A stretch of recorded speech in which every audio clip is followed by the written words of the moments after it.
Okay, so this one's going on the main podcast as well. So for the benefit of the main podcast, because I know everyone in the stream knows you, loves you, or is indifferent towards you. Knows you, loves you, or finds you a strange morbid curiosity. For those who aren't on the stream and are listening on the podcast, can we have a quick introduction to Up for the Challenge, the person?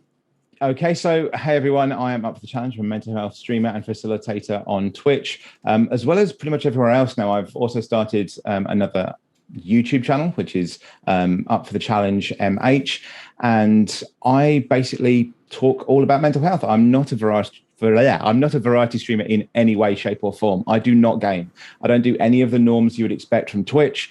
I don't do any of that. Also, as I was actually joking before we went into the podcast about my setup, for anyone that's wondering whether you can do the setup, I started this, and I'm still doing this with a Dell Inspiron 17-5000 series, which is many years out of date. So I just turn on the camera and talk. Luckily, because I talk a certain way, I got a certain following, and it's just continued. But that is just me. I'm on today because I also decided that I'm going to start a mental health charity because of my interactions with people on mental health. And I came to mental health because of the loss of my wife just over a year ago, and for suicidal ideation when I came across Twitch. And Twitch was one of the things, along with other things around me, that saved me, and it's just kind of gone from there, effectively. Awesome. That's one of the most concise answers I've ever heard you give. So, obviously we're going to talk a lot about the charity, which I am one of the trustees for. I'm going to act like I'm not one of the trustees for the purpose of this interview. Although, to be fair, I still do have things that I need to find out about it for my own personal benefit as well. But I'm going to be asking you questions as if I know absolutely nothing about it, for the purpose of obviously helping an interview move along. So, what is the charity in a nutshell? Okay. So the fun thing for anyone listening, and for those of you that were on Dave's stream beforehand, when Dave opened up his Discord, you'll notice that many reasons that Dave may not realize everything is that the very top DM that he had was the Up for Mental Health logo. So that's where. But I know. There's currently exactly 13 notifications in there, or at least there was when I opened it up before. Yeah. So, I mean, Up for Mental Health is the charity. So I wasn't very adventurous. I basically just went, what can I call it? Up for the Challenge, up for mental health. That works. The idea of the charity is to try and bring things into effectively the modern day, because we see some charities like Safe in Our World that are modern but don't necessarily cross the bridge into the more traditional. We see more traditional like Mind that don't cross the bridge into the modern. And the problem is that there is more than one generation living at one time in the world, specifically in the UK. So if we're not able to cater to each of them and each of their needs and the way they might interact with mental health, then what the hell are we doing? I mean, it's looking to bring perspective the modern approaches and the area of mental health. So we're going to be working in terms of getting out a different approach for as many people as we can. So you'll go into some people's streams and you'll see yoga. Let's all do yoga. You'll go to some people's streams like Dave's and be like, we'll use meditation. You'll go to some people's streams like mine, and I will talk about fitness and generally shout at you. But then you'll go to some people then you'll go to some people's streams who are like, I found the right meds and they're perfect for me. You go to some people's that be this and that and that, but no one ever looks at all of them. So the first and foremost thing that we've started to do, because we are an online charity, that is the biggest thing for us. And I think it does separate us, even from some people that have said, you're not the first. It's like, we actually are, because I cannot find any other charity that solely looks online and is from the start online, and their first project is online, because we come from an online community.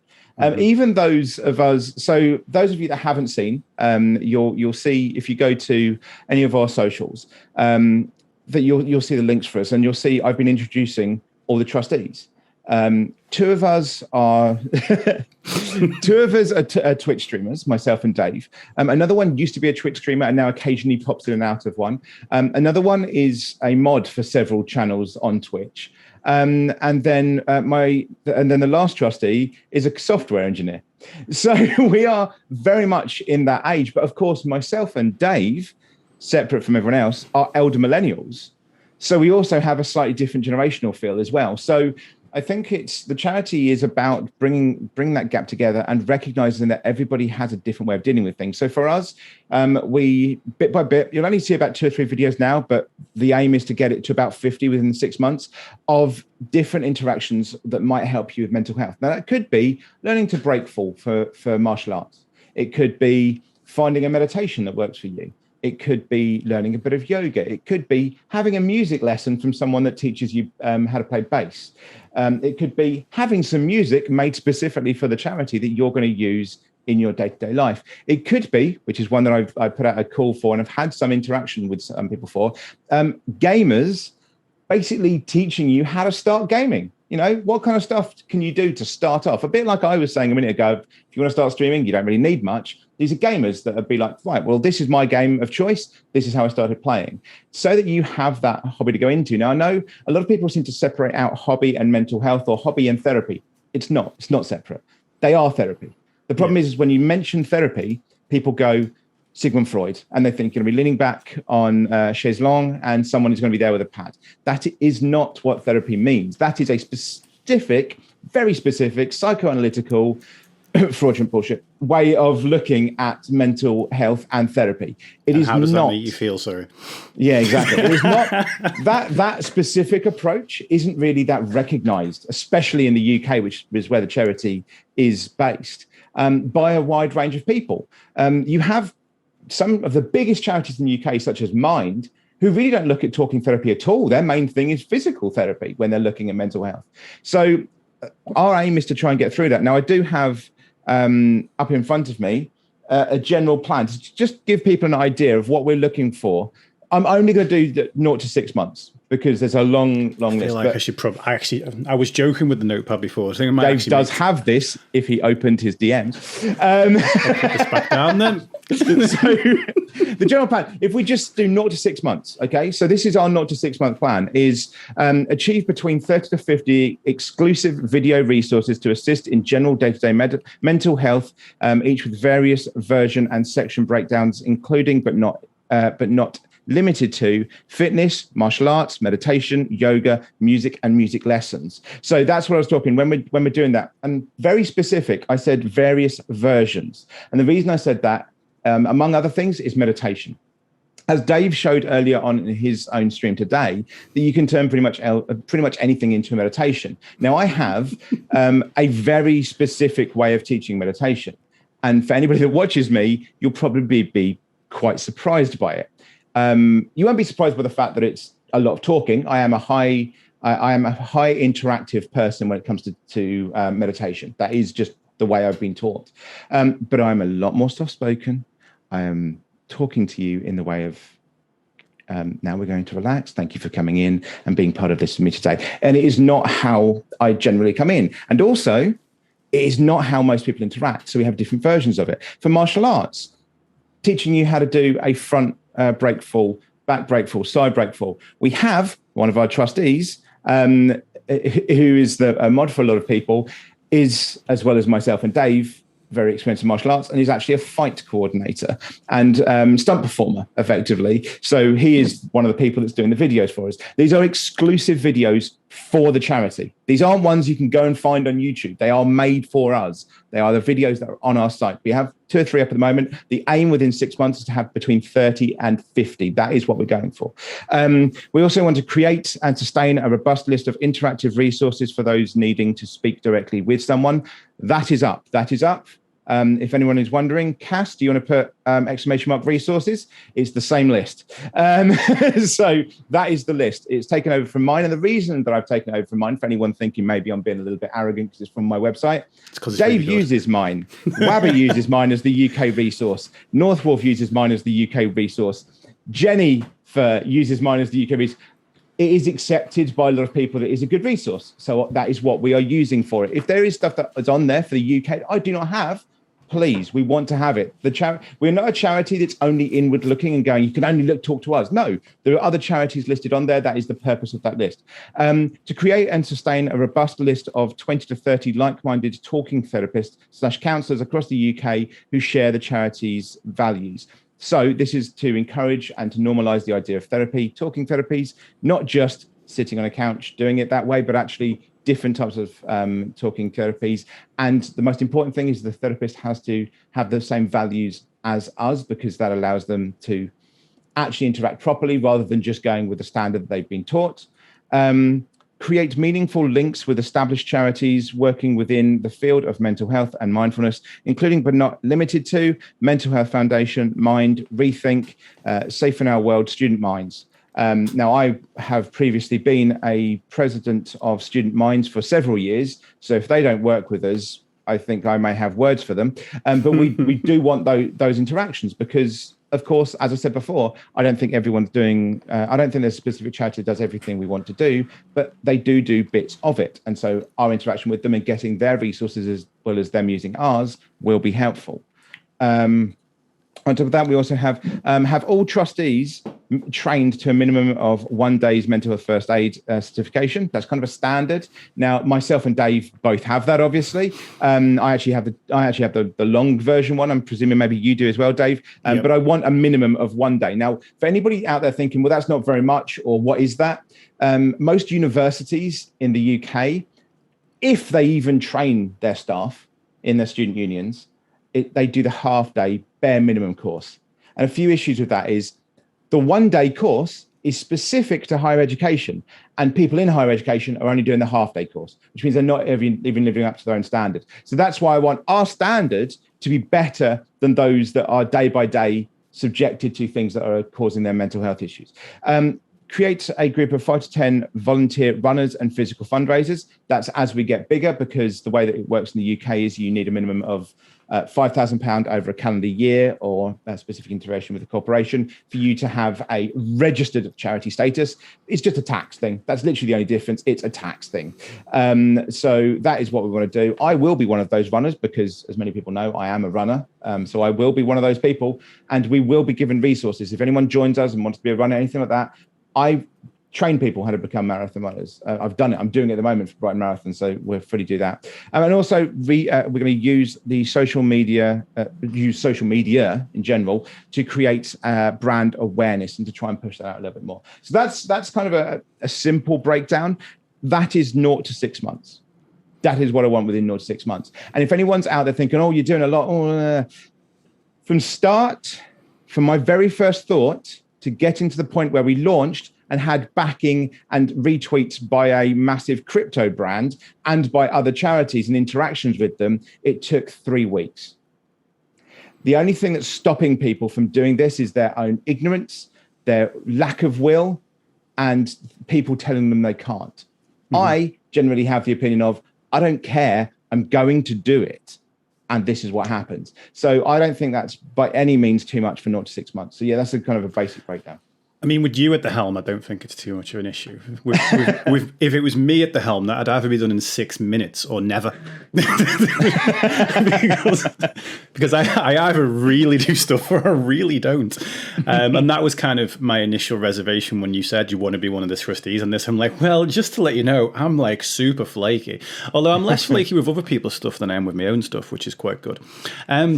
I know you've sort of already answered this, but I would like to get a very small kind of 1 minute-ish clip of the answer to the following question.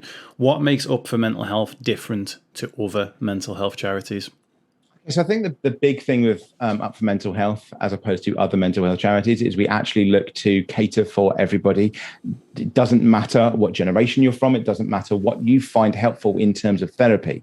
I think, unfortunately, a lot of charities only look to work in a specific area. Some charities look for talking therapy, some look for physical therapy, some only really look for students, e.g. Student Minds, and they only look to do that. And I think the known wisdom which is never something that should ever be accepted, is that, well, you can't do more because that's not possible. Well, there's 5 of us. Most of the work has been done by myself with interactions with others, and we're at this point already within 2 to 3 weeks. So I think it's a nonsense. I think once you have people in place that know how to work certain things, social media, software engineering, fitness, mental health training in general, then you can start to branch out to more and more things. And that's why we're having these videos, so that we can do those. We can actually have that branch to different people, depending on what hobby or what type of therapy is best for them. Awesome. So I mean, I absolutely love the idea of the variety, but I also have very much lived off the mantra of there's no one size fits all approach for many, many years now. Another word that comes up when I'm speaking to people a lot is the word curiosity. Is the idea that of being curious and trying new things out, because obviously we get told as kids curiosity killed the cat, and as a result we go, oh, we can't try new things. Or, as I know that you have similar feelings to me about this phrase, we have the whole jack of all trades, master of none, but is often better more than a master of one, or whatever. It's just that bit's left off because trying out various different approaches and stuff, because it's kind of frowned upon by society. I mean, I'm going to not even correct you, but curiosity killed the cat, but satisfaction brought it back, is the full quote. Oh, right. So, yeah, curiosity might kill the cat, but if you actually achieve what you're curious about, you bring it back. So most of these things are taught to us. My end to that is usually curiosity may kill the cat, but one day it's probably going to cure cancer. And it's because only the people that are curious about things try new things out, and as a result of that, find new ways and new answers. What do you think the challenge will be with, if you're going in such a, we are going. I don't know whether I'm hosting this as a host or as one of the trustees now. I'm just confused. But considering the idea is for us to go in a direction of there are many different paths to mental health, how do you think we will find the right path for the right person? What do you think the challenges might be there? I don't think that's for us to do. That's not for us to do. I think that's the problem that a lot of people have. Generally, positivity streamers who just go, "Oh, look, everything's gonna be fine. Do this, and tomorrow's another day." Or if you're, Gwyneth Paltrow and tell everyone get some goop and you'll be fine. It doesn't work like that. The answer to these things is you. As you said before, when you have that thought of trying everything, one thing hasn't worked, I'll try something else. That's you. Now, I'm always someone that says, you may know yourself best, but it's always best to get the advice, because if you forget something for too long, it becomes moldy and you don't recognize it anymore. However, you will also know if something's plain not working, you can try something else. If all we do is go, have you tried working out? Have you tried doing martial arts? Have you tried meditating? Yeah. For some people, it's going to be, yes, I have. Will you piss off? I've tried this already. Whereas if we go, look, here's the resources. Like I say, that 50 videos is our aim within 6 months to have up there in a variety of different things that people go, oh, I don't know about that. Or let's say meditation. We've had people on both our streams who don't necessarily get along with meditation. The reason they don't get along with meditation is probably because they're used to my style of meditation, which is what I was taught, which is you talk quite a bit, you talk in a very, deep, slow voice. And that's the way I was taught. That's the way you do it. You have the nice sounds in the background. But that isn't the only type of meditation. So when we have the videos on that, there will be several different types of meditation, so you can find the one that works for you. You could then go, oh, I don't know about that today. Actually, today, I don't think that's going to work. What else is there? Okay, well, let's have a look through the catalogue. So I think the challenge would be if we were arrogant enough to think we knew what was best. And I think that's also what holds back most charities, is they're arrogant enough to think they know what is best, rather than going, look, here are the resources. What do you need? What can we do for you? Great, let's do it. That's why I've said that the 0 to 6 months is one of the most important, and potentially up to a year is the most important, because if these are helpful and they're interactive and people do find them helpful, and we get certain people going, that one was really helpful. Okay, let's look about funding that person that did that video for us. Let's see if we can fund them to do something local to them, 5, 6, 7, 8, 9, 10 people, and see how it responds in person as well as online. And we can change out the different things. And the old videos aren't going to disappear. It's just that we'll have new ones. We'll have different ways of doing things. So I think the challenge comes from other people trying to tell you can't do it. I'm sure later down the line, when we get to a year to 3 years, when we get to that point, because weirdly enough, I'm not interacting as much as I could do right now. I'm trying to take a back seat. The time when I step forward will be in a year to 3 years, because then that's when we start to take on governmental policy. That is going to be the fun point for me. That's when people will suddenly go, oh, what the fuck? Because I come from that background. Anyone that's wondering, my background is I have an undergraduate degree in politics, a master's degree in political theory and practice of resistance. I was an elected local politician. I'm also a trained political agent. Politicians generally get away with certain things around charities because charities are run by very nice people, maybe that have a PR past or an agency past or something like that. I don't have that past. I have a past that is usually more political than the politicians. So the way that they talk and the way that they try and weasel out of things doesn't work against me because I know the tricks. So that's when I think it's going to be more interesting. And that's when there could be challenges, but because of my personality and my way of talking to them, it'll only be challenging to them.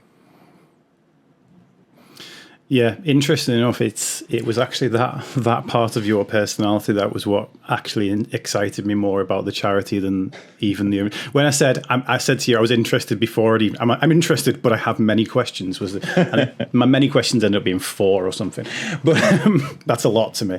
Yeah. But yeah, I thought to myself, right, yes, okay, I trust in your ability to kind of to have done the research. I trust in your ability to be able to take people on because when is necessary. Because let's face it, that ain't me. I'm not not the research part. I can do research, confrontation, like being to the point, fighting for something like you know in a sort of political landscape or even trying to change things like policy. I've well and truly decided that that's not my place. You know, people come in and say, "Oh, well, politicians this, politicians that," within my stream, and I'm like, "Yeah, but are politicians my audience? You know, you're my audience. I'm here to help you. I'm not here to actually tell politicians how they could be doing things better because I don't have the skill set for that. I don't have the knowledge for that." Have you already decided on what some of those changes might be, or is it too soon to say? Is it? It's too soon. I think the big things are the ones that I think everyone agrees on, which is we need better funding, and we need it to be not just CBT every time. Because as much as myself and you are both training in it, CBT just doesn't work for some people. It just doesn't work. It's a lighter version of an approach that really doesn't work for some people and can be quite traumatic. So it's used because it's the cheap version, and I have no problem with it for people it does work for. However, we need to branch out more. The NHS needs to have proper funding so that it can actually look into diversifying. It also needs to train its medical staff on how to interact with those that have mental health issues, because it doesn't. That's not something you need over here. You have mental health staff and you have medical staff, and they are different. Most of the medical staff do not understand. The good ones go, "I don't understand, I'm sending you to someone that does." But some of them unfortunately go, "Oh, well, I don't understand, so go away." That needs to be changed. And as well as that, it's a lot of the ways that we interact with it in terms of the media and everything like that.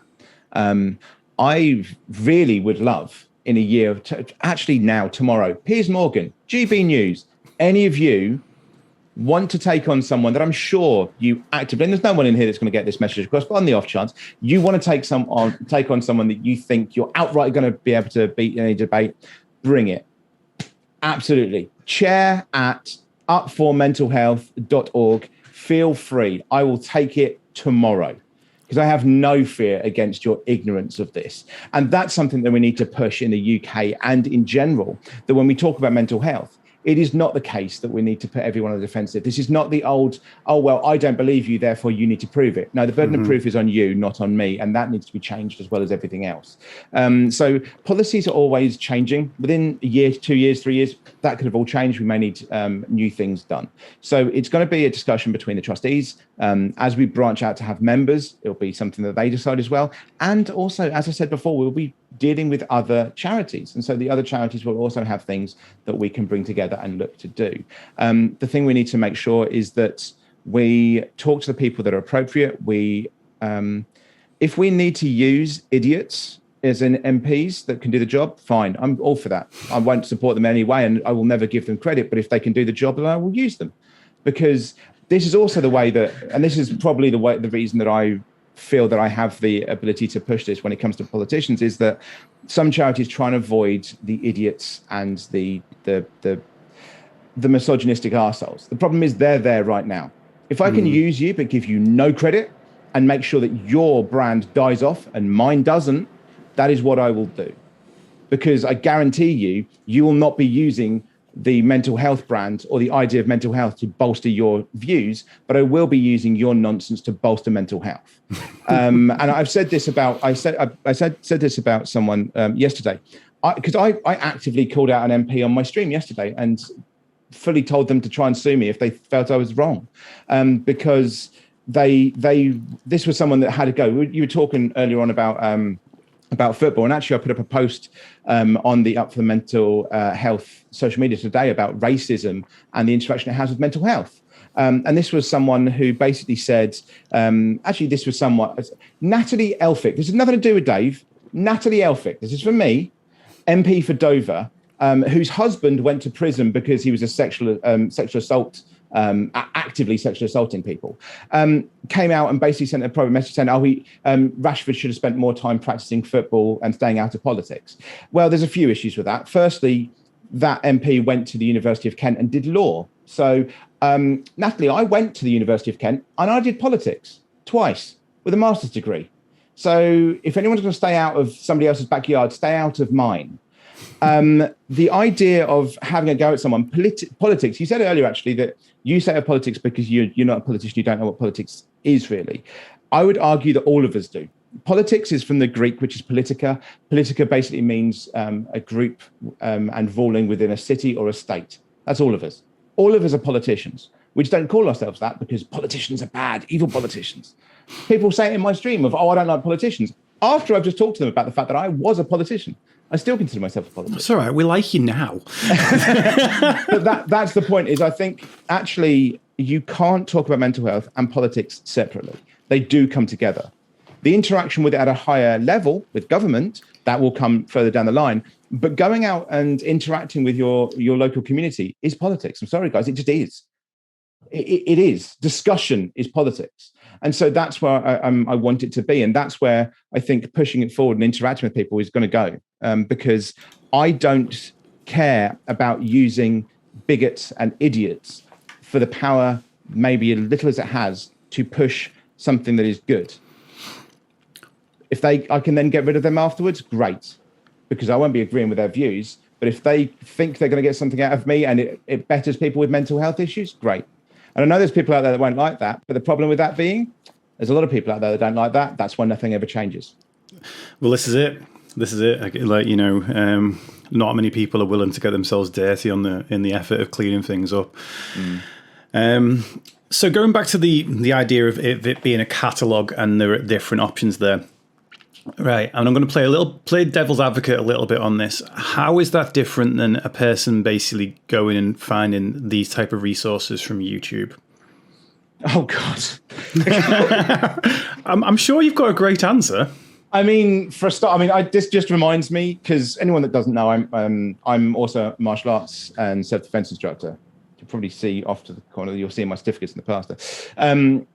And the easiest way to do that is to describe it in the same way you would do for self-defense. So there's someone online on YouTube that calls themselves the self-defense expert.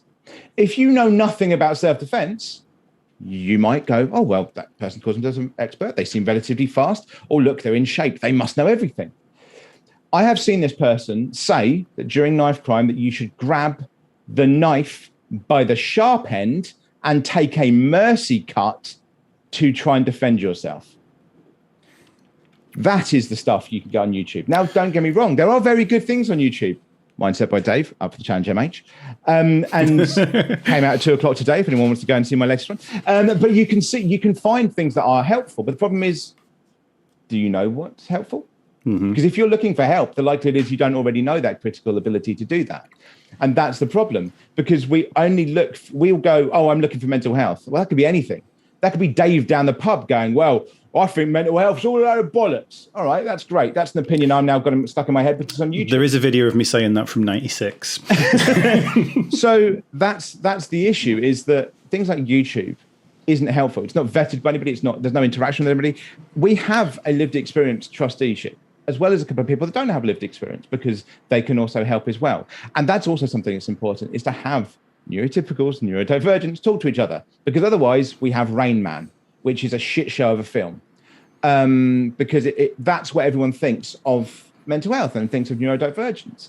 We're kept away in a corner somewhere. So actually having people that work together, branching out to other charities, branching out to counsellors, making sure that the appropriate materials are there for people that want to find them, it's a lot better than just going, oh, I'll have a look on YouTube. How many people have tried doing DIY on YouTube? Occasionally you'll find a decent one and it works. And in the other half, you'll knock down half your home. It's just not that simple. Yeah, I mean, the thing being, though, is, and this is the internet in general, and this is what's kind of been one of the things that's frustrated me for years now, because obviously from before being a mindset coach, I was a personal trainer. And, obviously personal training, weightlifting, for example, there's hundreds and thousands of videos of things done right and hundreds of thousands of them done wrong. Yep. The problem is they're getting the traffic. Yeah. So it's this combination of quality versus quantity of visits. So why I was asking the question is the fact that, there's a video on my YouTube, youtube.com/mindset by Dave, if anyone's interested. It's about a year ago, probably, I don't know, which said I think it's something along the how to learn anything for free. And the principle behind it is ultimately understanding that actually for everything you want to learn, the resource is actually already there. One of the problems with that is the fact that once something is free, we've been tricked over the last God knows how many years into thinking that unless we're on a course that is time constrained, that is a lot of investment, that is moderated and all the rest of it, that we self-learning, it just doesn't happen, because one of the things being is if it's there and it's available for free, people misunderstand the difference between price and value. The expression I like to use for this is quite often people treat things that are free as worthless rather than priceless. And one of the big things that stops a person from engaging, for example, all of the things that we aim to do with the charity, all of the different things that we're talking about there, you could go and find videos for each of these things right now. Yes, it involves sifting through. But the thing is, there are currently, I know it's not art, well, you can find tons of our videos. No, but you can't find, what I mean is for the charity, you couldn't find our videos. I know you wouldn't be able to find the specific ones. So for me, let's put it this way. I mean, I don't even know how many videos there are on my YouTube. I do not have a problem in producing content. I do not. I think it's of a certain value, I'm pretty happy with the value. It's constantly getting better. What I still have, if you were to look at all of those videos, with the exception of the one that's just used Matthew Perry on the picture, which is doing better than the rest of them because celebrities, it's also got a copyright strike against it because I use footage from friends with no volume. But ultimately, it's about getting. It's not about. Well, the way I've always described it is that it's the value of a piece of content is the inherent value of it multiplied by the exposure, multiplied by how many people actually consume it. So the big question, I suppose, is, okay, if there's hundreds of thousands, millions of people using YouTube or using search engines as a way to find resources for helping with their mental health or their physical health or whatever it might be, what is going to make us stand out? Well, that's why the social media comes into it. As I said, I think it was the last point from 0 to 6 months, just for the first 6 months, is to push that brand and is to get that interaction with the other charities who already have that traction. If we came into this and just went, you know what, we're going to stand over there in the ocean and we're not going to interact on social media, we're not going to talk to any charities, and we're just going to occasionally put a video up, it wouldn't do any good. But we are talking with a lot of other people. For instance, our interaction for our gaming bits that is going to be on the website, which is exclusive to us with those videos for resources, are Twitch streamers who also have a community that branches out to them because they'll recognize, and that person may even say it to them, the same as anything else of any of our videos, because they're all going to be teachers or people that interact. The same thing with our social media on Twitter, on Instagram, on Facebook. Yes, we're still on Facebook. You see, generational. And these things we're still on exist. MySpace. Yeah, the temptation, it still exists. I know. But having those interactions, and again, the videos that we have are exclusive to us. They're not just randomly on YouTube. They're not the videos you can find. And with interacting with those other charities, we show, look, we do have a purpose here, and we do have a standing here. I think when we think about things being everywhere and you can learn everything, you can. The problem is that you learn things generically when you tend to learn from YouTube. For instance, martial arts is an obvious one. You might just about learn how to hit someone, but then you don't actually know how to use your body movement properly for a specific size that you are, for the size of the opponent in different instances. You don't know how to adapt that. You haven't had any stress training, anything like that. You don't actually know how to use a skill that you've supposedly learned. You know how to hit a bag. The same with nutrition. You talked about nutrition earlier, and as we both said, we both have certificates saying, yes, you're a nutritionist. However, neither of us would do it online. And the reason we won't do it online is because it's specific to the person, the same as mental health is. So that's the point, is that we can't be part of the generic. Now, if it comes along and the charity helps one person, then we've helped one person that YouTube didn't. We've helped one person that NHS didn't. So that's still a success. If we get one person after a year of doing this that goes, you've saved me, or just thank you, brilliant, we've done our job. Because the likelihood of that ever happening with YouTube, very limited. Yes, you can come across brilliant YouTubers. Again, up for the challenge at MH, YouTube. You can come across these things and you can find them. And they will be helpful for a point, but you can't interact with them properly. You can't actually learn from them going forward, and you can't adapt it for yourself. And that is the point. Okay. Well, considering you've mentioned, you've mentioned a few times like things like our YouTube channels and you very briefly in the intro about our Twitch channels. Again, I already know the answer to this question because it's part of the group chat that I actually caught up with. But how does this work? Interacting with the fact that within the trustees and within the founders of this charity, we all already are online personalities. Oh God, online personality, Jesus. I know, it's a blanket term, okay? It's a blanket term. If it's just the two of us, I can say streamers, or we can refer to ourselves as influencers, if you like. Oh God, I mean, not all of us are. To a point. I mean, if we say online personalities, then technically Ike, which is Tom Davey, is because you can see him every now and again throwing himself around on TV shows like Ren or on Prime. But it works because of the fact that we don't just throw our own content out. This is a big discussion, and it hasn't even really got a conclusion in our group chat, and I don't think it will have a conclusion. Or if it does, it'll be very limited. For instance, I today posted that I'm coming on here because I'm explaining the charity. Beyond that, it's going to be very difficult for me personally, and I don't know about the rest of the trustees, to legitimize why any of our specific content should be pushed by the charity. Mm-hmm. The main reason being that we're all very different, especially the main two that anyone can see if they want to go and find it would be me and Dave. We both have YouTube, we both have podcasts, we both have Twitch, and we both have big enough communities that see us in a certain light. However, we both approach it very differently. I am more than happy to tell someone where to go. And as I did already, I'm more than happy to call out an MP directly to me and members of the news broadcasting teams to come and take me on. I don't care.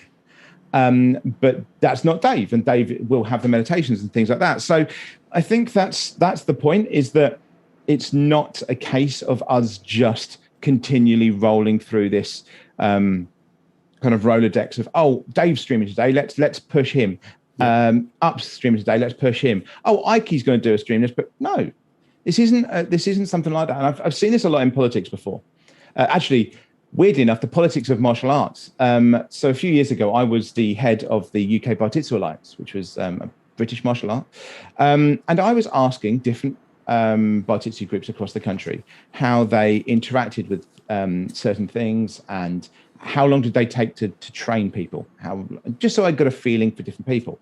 I then sent things around, basically going, okay, who would like to be part of this organization? And I had one person specifically come back and go, oh, well, you were just trying to find out how I did this, and you should have said that you were this beforehand. This is a person who had on their website that they didn't like politics, and that's why they got out of the norm.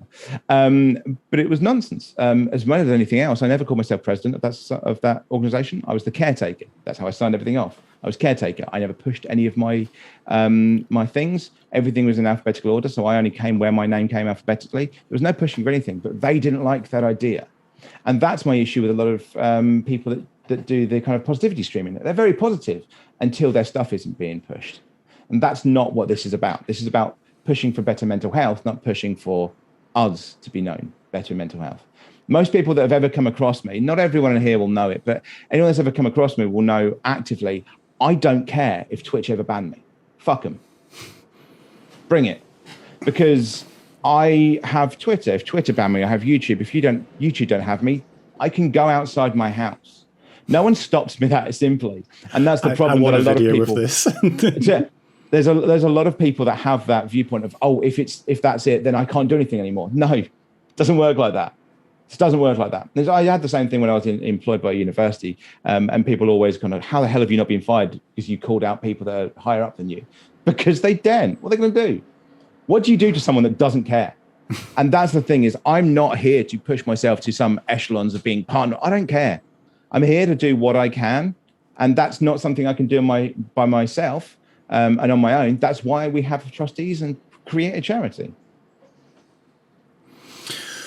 Awesome. Is there anything else about the charity that you think that it's important that people know? While my brain catches up, because I didn't expect you to be finished with that question that quickly. Did you expect me to go on some kind of long-ass rant there, did you? Yeah, I hadn't prepared my next question yet. I mean, for the charity, the one thing is that there is there's currently no cost in terms of using our stuff. As I say, currently there's 2 or 3 videos up.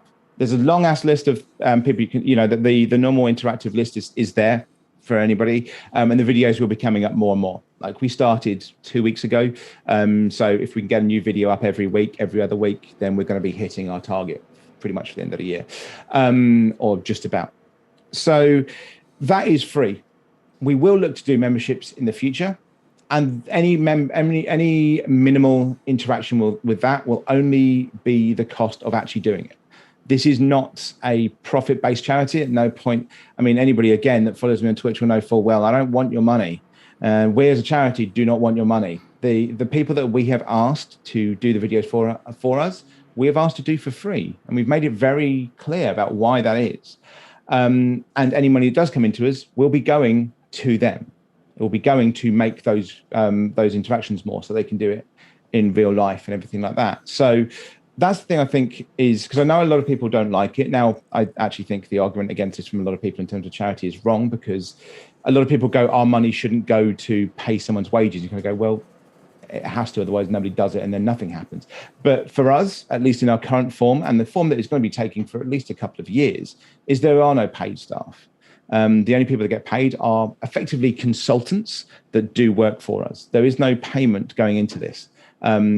The cost of the website, the cost of the email address and everything, I'm doing it at the moment, and I'm not going to be looking to get that money back from the charity. I don't need to. It's not that expensive. The charity, when it does start to make money, we will take money to upkeep the website and things like that. But those are basic things, because the website isn't just something that's pushing our brand. The website is where we keep all the videos. Yep. So that is the point of the charity, and any money that comes into it is to use like that. We are not here to make lots of money. We are not like certain so-called military charities. We are here specifically for that. So, I think that the important thing to remember is we are a charity that is about you. If there's something that you think actually is really helpful for you as therapy, now the biggest one that I've always heard, and I hear a lot on my channel, is music. And that's why music was a big one for me. Let's try and get some music lessons. And I know personally martial arts, being able to hit something is always helpful. And I think that's why we do it. It is part of what you guys want. That is the thing. Just to go to someone in chat, by the way, martial arts specifically in terms of epilepsy, I would suggest something along the lines of judo. Depending on the form of judo, I would look for that, making sure that they are fully aware that it is unlikely you will be any good with chokes or anything like that, because that, of course, will be an issue for your epilepsy. However, that or old school catch wrestling is probably helpful if you want to interact with it. Somebody asked the question. I'm just going It's okay. The question I was going to ask, which was with every, and again, going back to this concept of it being a variety, especially when you've got things in there that a person looking for mental health care, we've kind of got it programmed into us right now that there's talking therapies and there's meds. Then on the flip side of that, we've got the lifestyle interactions, which is where I live. But the lifestyle interactions are often felt as a kind of like, we're just passing a person off with the whole, have you tried exercising, have you tried fishing, have you tried whatever. Again, how do you kind of bridge that gap with essentially helping a person find what they might not already be looking for? Like a person, a person's not going to find the website by going, is boxing good for my mental health? Or maybe they will. I mean, that's about pushing our I hate the idea of brand awareness, but that's effectively what it is, so that we then become synonymous. I think it may likely be that on Twitch we start to get a lot more well known, at least across the UK, because we are the one you go to, along with Safe in Our World. But Safe in Our World does look more specifically towards gamers. We do not, although we have great gaming content. And the big difference there is also that we aren't just words. I use this a lot when it comes to positivity streamers. They're going to give you a Dumbledore quote and tell you everything's going to be wonderful in the morning, but they won't tell you how, why, what you can do about it.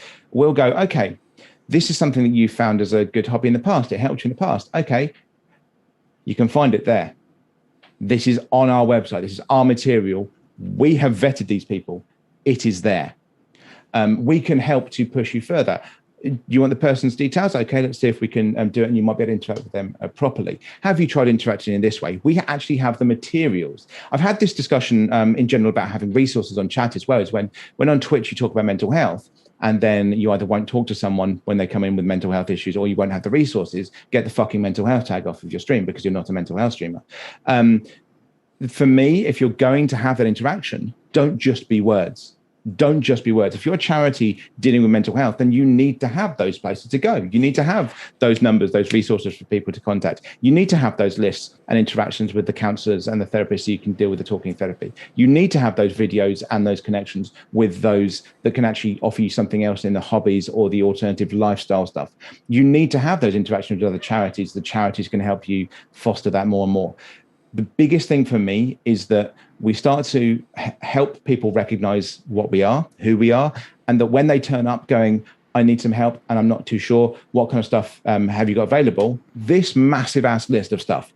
Pick and choose however you need to, however you want to, and we hope you find something. If you don't, tell us what you think might be best. Yeah, I think that's just the big question is, it's like, how do you help a person sift through that list? And as the list gets more exhaustive, at first it's like, okay, well, here's a few different areas in which we try, you might think about trying out, but it's when it comes into that whole you've probably heard me talk about the stages of mental health, like recovery before, where stage 1 is you don't even know what help you need. It's like a lot of people are coming in at that stage, and it's a question of how to help them to how to help direct them towards something that actually might actually help. And then the second question is how to, and I know you might say this isn't necessarily the purpose of the charity, but it's like how to then get them to try that. Because this is one of the biggest things I found when I did my first charity project about 6 years ago was I thought wrongly that there wasn't that much, like everyone says, there's not enough being done for mental health. There's not enough being done for mental health. And that's true. There's not. And there's probably never, ever going to be enough. But what I actually found when I created my first charity project, which was a thing called Matter Over Mind, which was basically an hour of physical training followed by an hour of essentially what we do on Twitch now. We sit there and we chat and we have appropriate vibes. Didn't have that phrase back then, but wasn't sitting with avocados on my chest. But that was the first thing I did. And as soon as I did that, all of the other local organizations that are on the local charities and stuff were suddenly like, oh, we want to be involved in this. And suddenly there was people that I didn't even know existed that were there before. And that opened my eyes to something about the fact that actually there is more going on than what people realize, but getting people to access this. I was sat having a lot of conversations, and I hate the phrase revolving door, but it's the kind of most appropriate phrase for the fact that you have a small number of service users that pretty much use all of the charities, and whereas then you get a large number of people that don't know about any of them.